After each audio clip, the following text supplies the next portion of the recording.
Let's pick up the thread again. Your life is in a mess. You don't want to get out of it. There was another thing. It's in a mess because you've got wrong ideas, not because there's anything wrong with you. You're okay. And I'm okay, you're okay. We're all okay. We're great.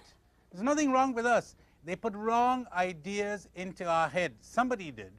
We needn't spend too much time trying to catch the culprit. But anyway, the fact is you got wrong ideas. You know, it's like somebody gives you a stereo set and you get a manual of instructions that comes along with it. They gave us the manual of instructions. It was all wrong. So you're not getting music. You're getting scratchy sounds. You're getting upset. You're getting conflicts. You're getting loneliness. You're getting emptiness. Now, there are many ways of putting the formula. I'm going to give you the simplest I found. I'm going to give it to you in the words of old Buddha.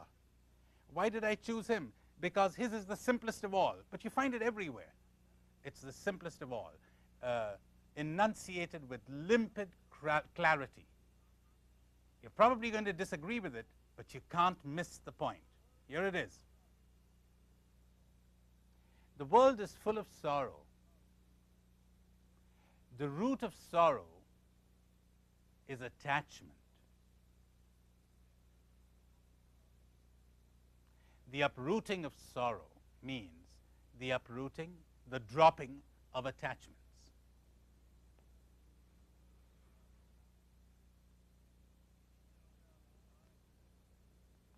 You know, there are desires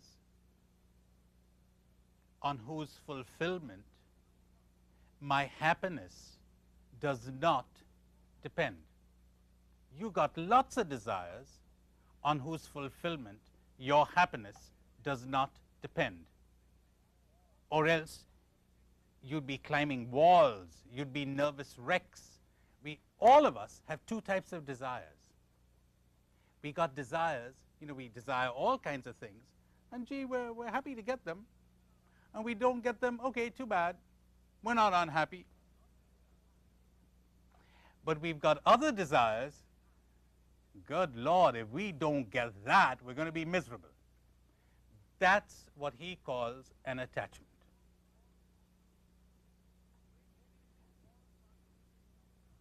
Where do you think all conflicts come from? Attachments. Where do you think greed comes from? Attachments. Where do you think loneliness comes from? Attachments. Where do you think emptiness comes from? You got it, same cause. Where do you think fears come from? My, how clever you're becoming. Attachments. No attachment, no fear. Ever thought of that? No attachment, no fear. We're going to take your life. Go right ahead.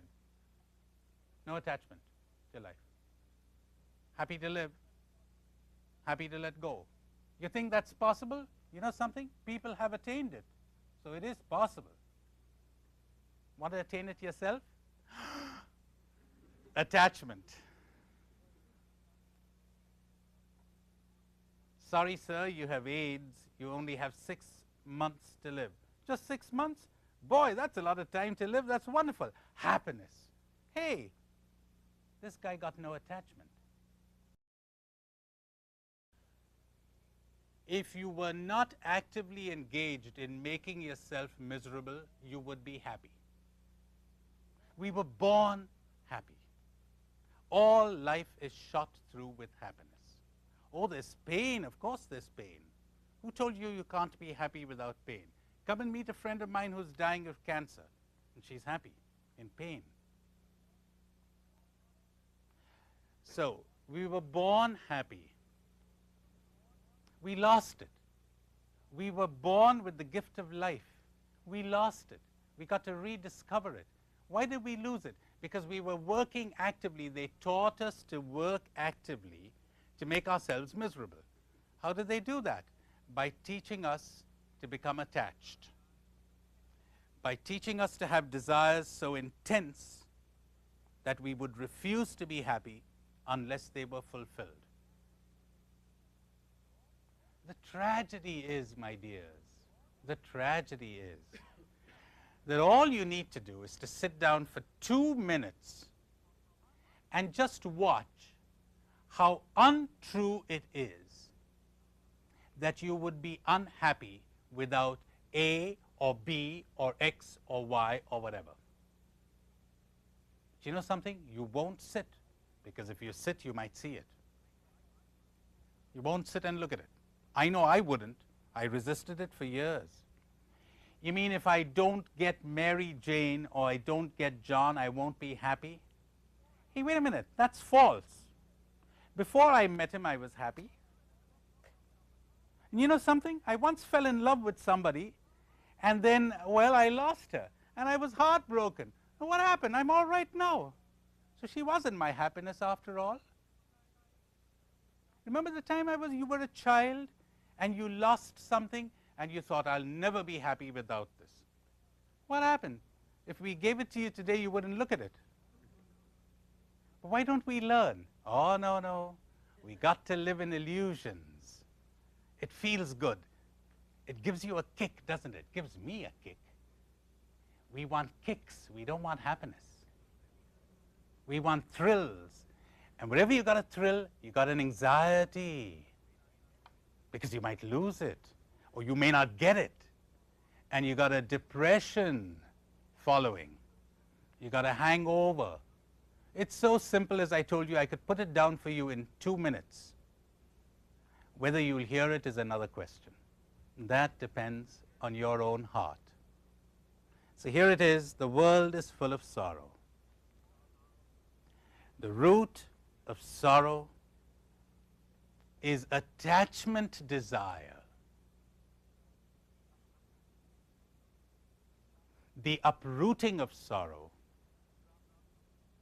is the dropping of attachment. How does one drop it? One only looks and sees that it is based on a false belief. The belief that without this, I cannot be happy. That's false. The moment you see it's false, you're free. Good luck to you. May take you 1 minute, may take you 25 years. But the day you see it, you're free. Does this mean dropping of attachments? Does it mean detachment from the material world? No. No. One uses the material world, one enjoys the material world, but one doesn't make one's happiness depend on the material world. Is that clear enough? Like, look, what I'm saying is, you really begin to enjoy things when you're unattached, because attachment brings anxiety. If you're anxious when you're holding on to something, you could hardly enjoy it. So what I'm offering you is not a withdrawal from enjoyment. It's a withdrawal from possessiveness, from anxiety, from tension, from depression at loss of something.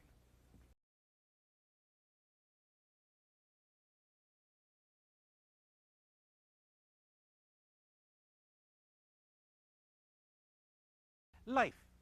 What's this thing we call life? Take a look at the world, and then I'll invite you to take a look at your own life.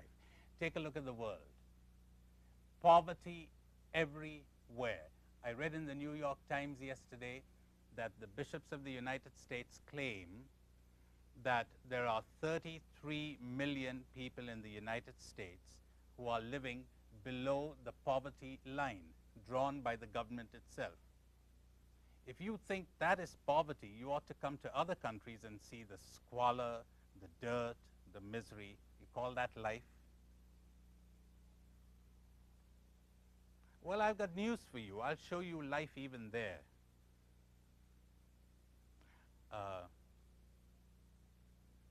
About 12 years ago, a little more, I was introduced to a rickshaw puller in Calcutta. You know what a rickshaw is? The guy who, it's awful. I mean, a human being, you don't have a horse pulling you, but you've got a human being pulling you. The lifespan of these poor men is from 10 to 12 years once they begin pulling the rickshaw. They don't last very long. They get tuberculosis. Now Ramchandra was his name. Ramchandra had TB. At that time, there was a little group of people engaging in an illegal activity called exporting skeletons. The government eventually caught on to them. But you know what they did? They sort of bought your skeleton while you were alive. If you were very poor, you went to them and you sold your skeleton for the equivalent about $10. And so they'd say to you, many of these rickshaw pullers, they'd say, how long have you been working in this trade? And Ramchandra says, 10 years. And they think, he doesn't have much longer to live. All right, here's your money. Then the moment you die, they pounce on the body, they take it away, and then when the body is decomposed through some process they have, they get hold of the skeleton. Well, Ramchandra had sold his skeleton, that's how miserable he was, and so on and on. He had a wife, he had kids, and the squalor, the poverty, the misery, the uncertainty. You'd never think to find happiness there, right?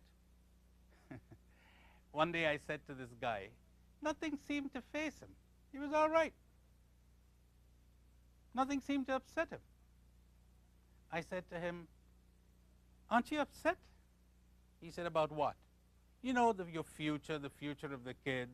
He says, well, I'm doing the best I can, but the rest is in the hands of God. I said, hey, but what about your sickness? That causes suffering, doesn't it? He says, a bit.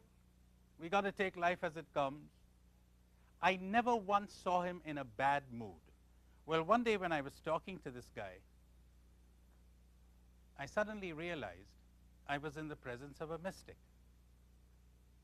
I suddenly realized I was in the presence of life.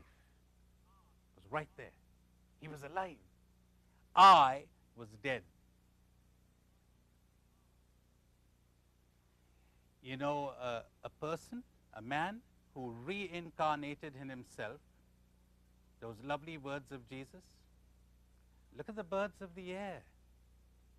Look at the flowers of the field. They don't sow, they don't spin. They don't have a moment of anxiety for the future, not like you. It was right here. I know he must be dead by now. You know, I met him very briefly there in Calcutta and then went on to where I live now, further south in India. What happened to this guy? I don't know. But I know I'd met a mystic. Extraordinary person. He discovered life, rediscovered, discovered. You know, it's interesting. I frequently reflected. The human mind is such an extraordinary thing. It has invented the computer. It has split the atom. It sends ships into space. It has not solved the problem of human suffering, of anguish, loneliness, emptiness, despair. You're pretty young, most of you. But I honestly don't think you're strangers to loneliness, heartache, emptiness, depression, despair. How come we haven't found the answer to that? We've made all kinds of technological advances. Has that raised the quality of our living by 1 inch? Want to know my opinion? No, not 1 inch. Oh, we have more comfort, more speed, pleasures, entertainments, that's right, more erudition, greater technological advances. What I'm saying is, any improvement on that loneliness and emptiness and heartache, any improvement on that greed and hatred and conflict, less fighting, less cruelty? If you want my opinion, I think it's worse.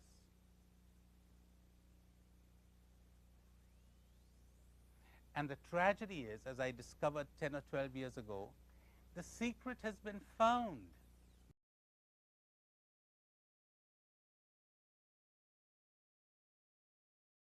I was in St. Louis, Missouri, giving a workshop, kind of a weekend workshop. There was a priest there who came to see me. He said, you know, I accept every single word you've said over these 3 days, every single word of it. And you know why? Not because I've done what you encouraged us to do, to cut and rub and scrape and analyze. He says, no. He said, about 3 months ago, I assisted an AIDS victim on his deathbed. And the man told me the following. He said, Father, 6 months ago, the doctor told me I had 6 months to live. How right he is, because how right he was. The man was dying, see. He said, I had exactly 6 months to live. And I believed him. You know something, Father? These have been the 6 happiest months of my whole misspent life. Happiest. In fact, I've never been happy till these 6 months. I discovered happiness. He said, as soon as the doctor told me that, I dropped tension, pressure, anxiety, hope, and fell not into despair but into happiness at last.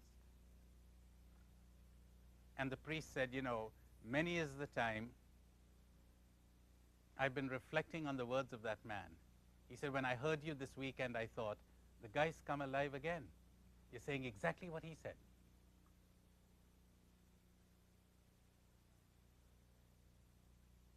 Here's another guy who had it.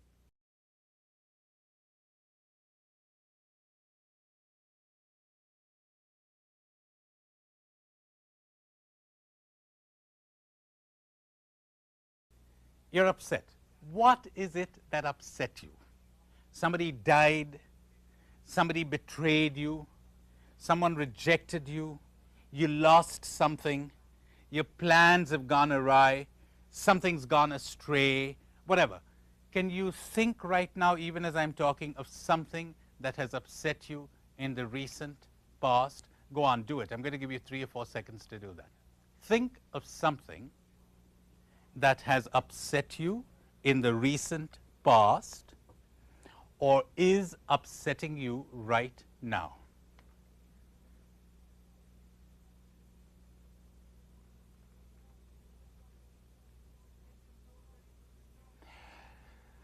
Then get your soul ready for a shock. Here it comes.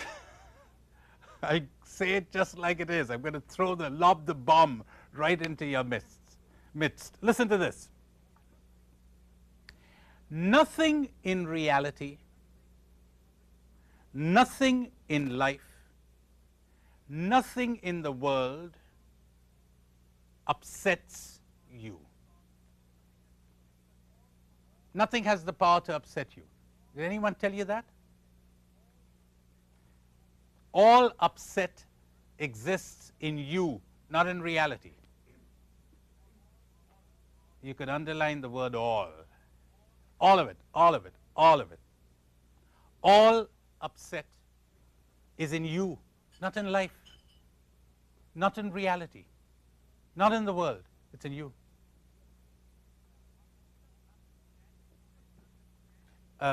Just understanding this has changed the lives of people, 180 degrees round. Just understanding this and no more. Reality is not upsetting. Reality is not problematic.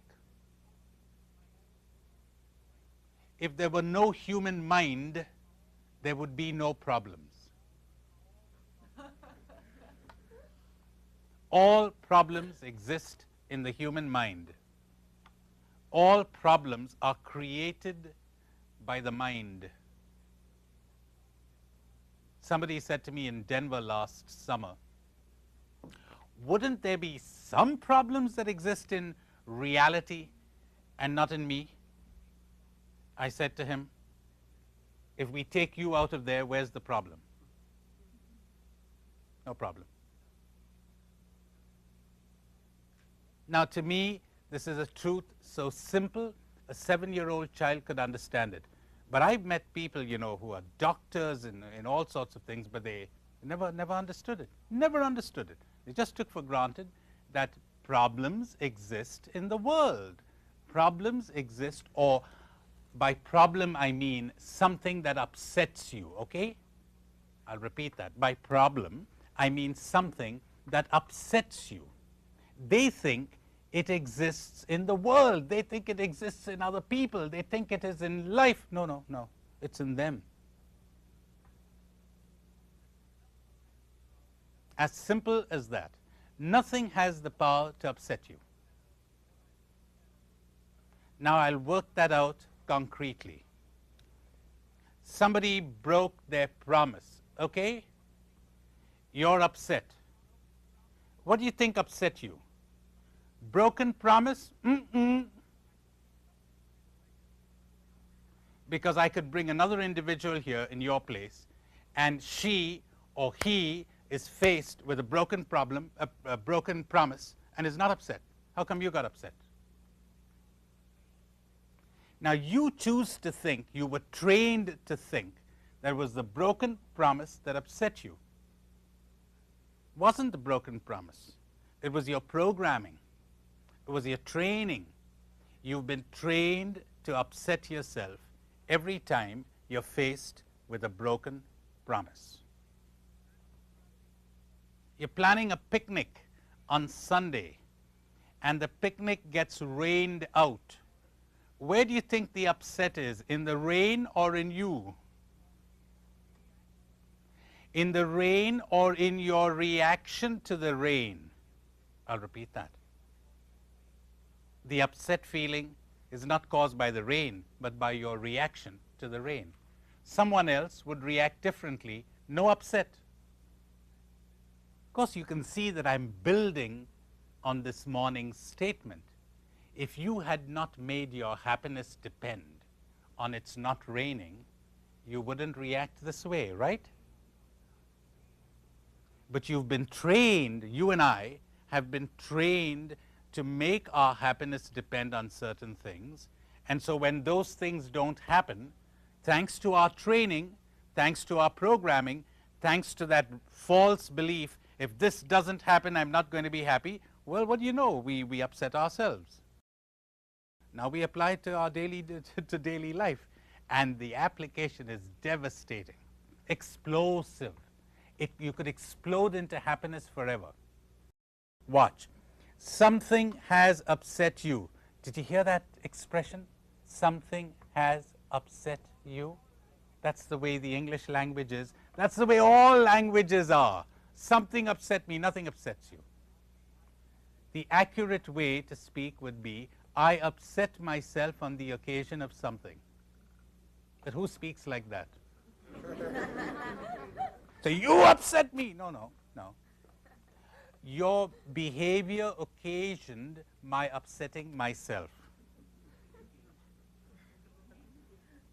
But we hate it, don't we? We love to make the world responsible, or people responsible, or life responsible, or God responsible. You did it.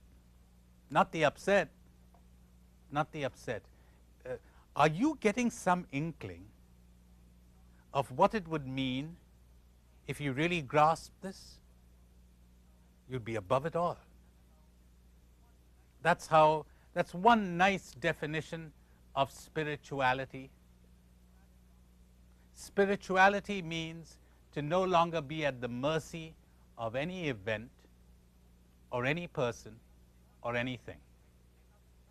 Hey, I didn't say not to love people. I said you're not at their mercy anymore. You're no longer at the mercy of any event or of any person or of anything. In other words, no matter what happens, you no longer upset yourself.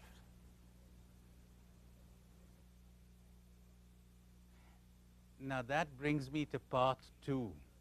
Nothing in all of this world has the power to upset you. Nothing. As a matter of fact, nothing has ever upset you. Nobody has ever hurt you. How about that one? Well, I got good news for you. They didn't do it to me. The world didn't do it to me. Life didn't do it to me. And best of all, I didn't do it to me. Isn't that wonderful? Then who done it? Look, honest to goodness, would any of you in your right mind sit down and knowingly and willingly and deliberately upset yourselves? Come on. Do you think any of you would do that? No, we wouldn't. We're not going to upset ourselves deliberately. It's as if this is something beyond our control, right? So stop blaming yourself. This has been stamped into you. You've been programmed into this.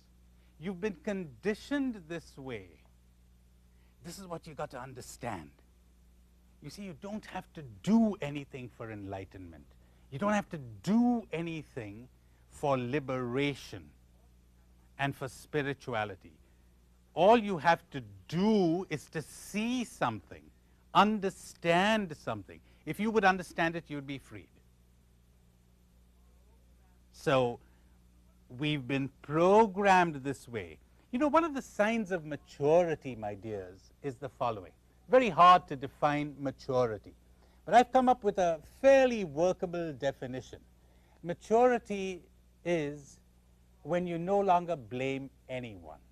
You don't blame others, you don't blame yourself. You see what's wrong and you set about remedying it. So think of something that till now you would have said has upset you. I told you to think about it a little while ago. Go back to that. And understand that it wasn't that thing or that person that upset you.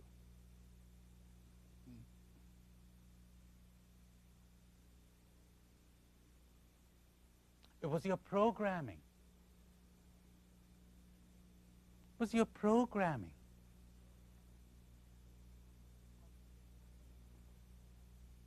It wasn't their meanness. It wasn't their disapproval. It wasn't their rejection. It wasn't the failure. It was your programming that upset you. And see what happens to you.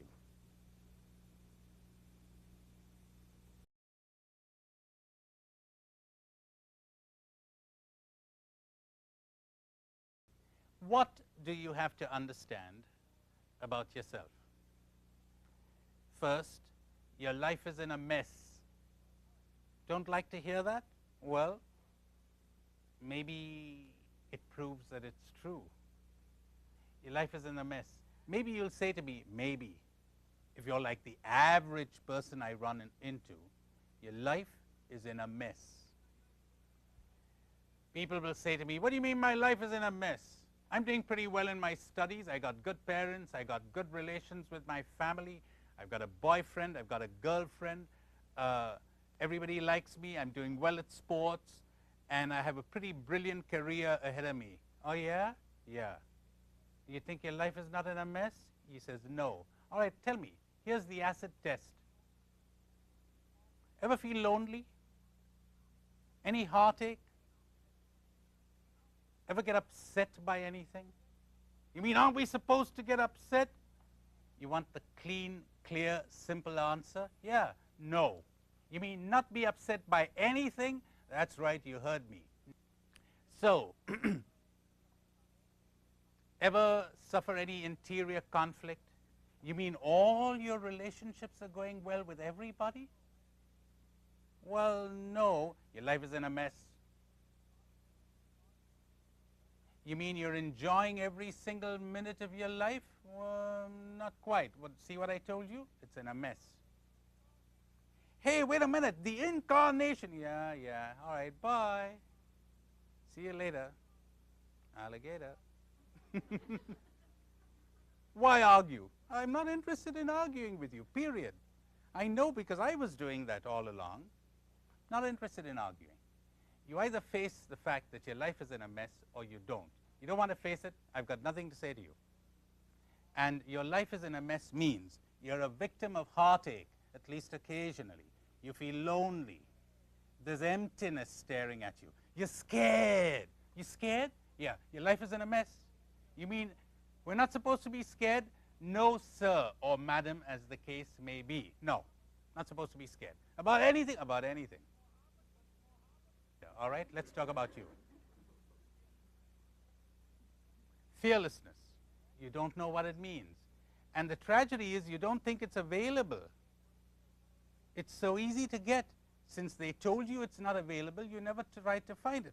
But it's right here all over the Bible, and you won't see it because they told you it's not available.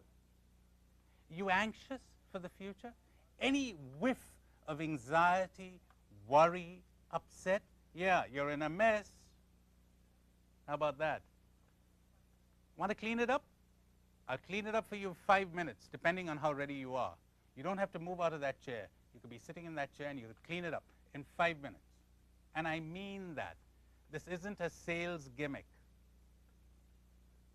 I mean it. It's so simple and it's so deadly serious that people miss it. And you can have it.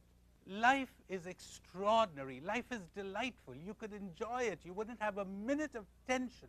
Not one. No pressure. No anxiety. You want it? Not possible. Never been done. Cannot be done. No spirit of research, of investigation. Let's find out. Let's go. No, no, no. Can't be done. I don't want to hear you. I mean, our priests have told us it can't be done. Our psychologists tell us it cannot be done. You coming to tell us it can be done? Out. Too bad. All right. So the first thing, are you ready to admit that your life is in a mess? Second, this is a bit tougher, okay? You don't want to get out of it. You do not want to get out of the mess. You talk to any psychologist who's worth his name and he'll confirm that. The last thing a client wants is a cure. He doesn't want to get cured, he wants relief. Eric Byrne, one of your great psychiatrists here in the United States, puts it very graphically. I won't give his exact words because I'm a bit scared. You know, this is traveling, how much did he say, 44,000 miles? I better use respectable language. He says,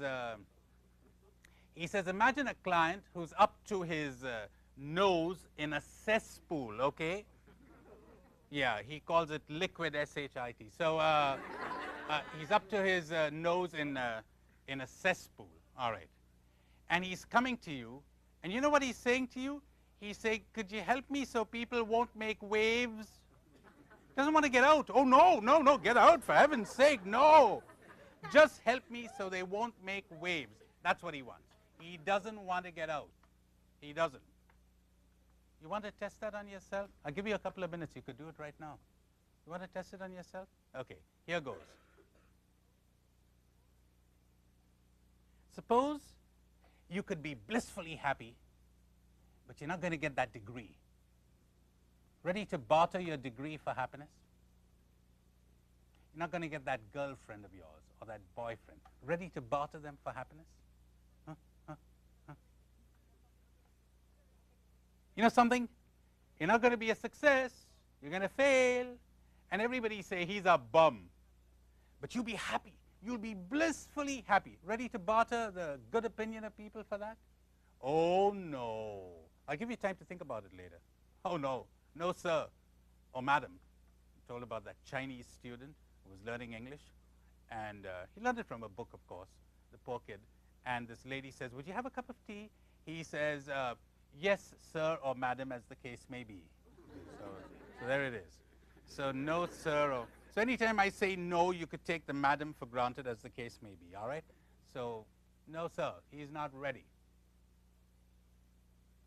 When I was in Syracuse last summer, I read a nice ad that says, you know, there's this girl holding on to a boy, the ad in the newspaper, and she says, I don't want to be happy.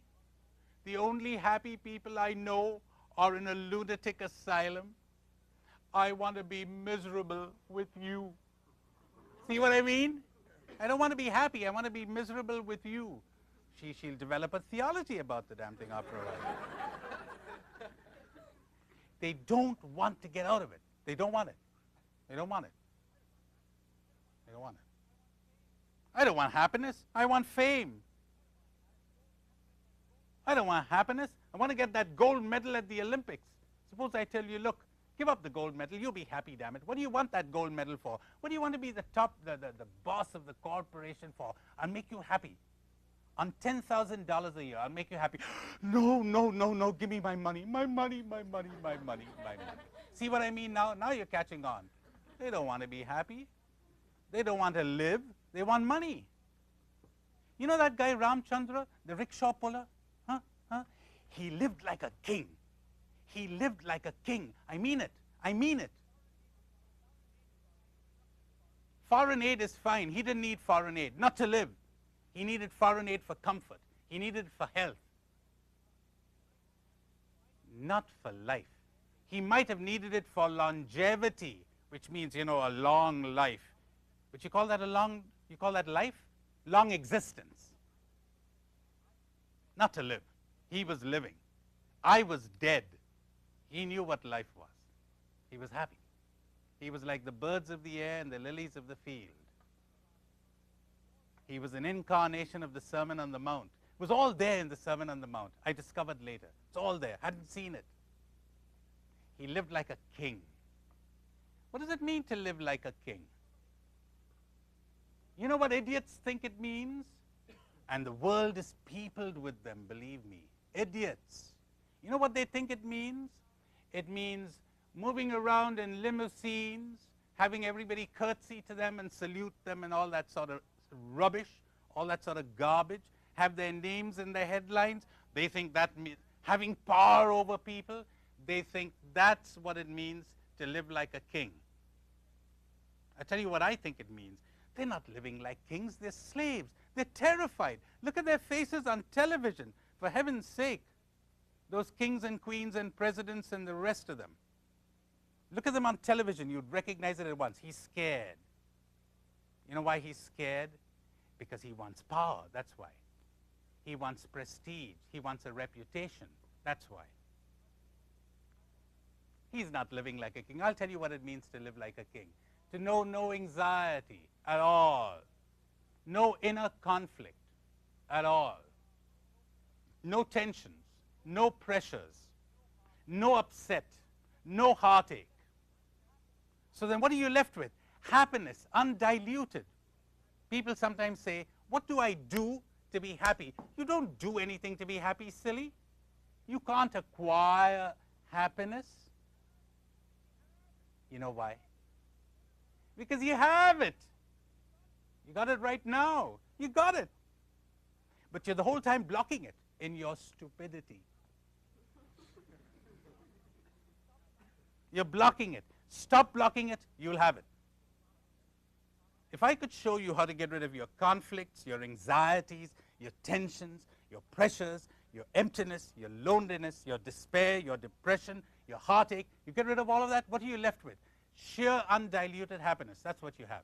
The Chinese put it beautifully.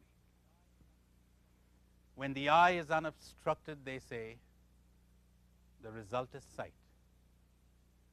Don't do anything to get sight. When the eye is unobstructed, the result is sight. When the ear is unobstructed, the result is hearing. When the mouth is unobstructed, the result is taste. I will add later. When the mind is unobstructed, the result is truth. And when the heart is unobstructed, the result is joy and love. You've got it all, but it's obstructed. Drop it. So second major step, you don't want to get out of it. You want comfort. You want your little possessions. You want the little things that society has taught you are essential for happiness. Falsely, you want that. You don't want to get out of the mess. Those are the things that are creating the mess.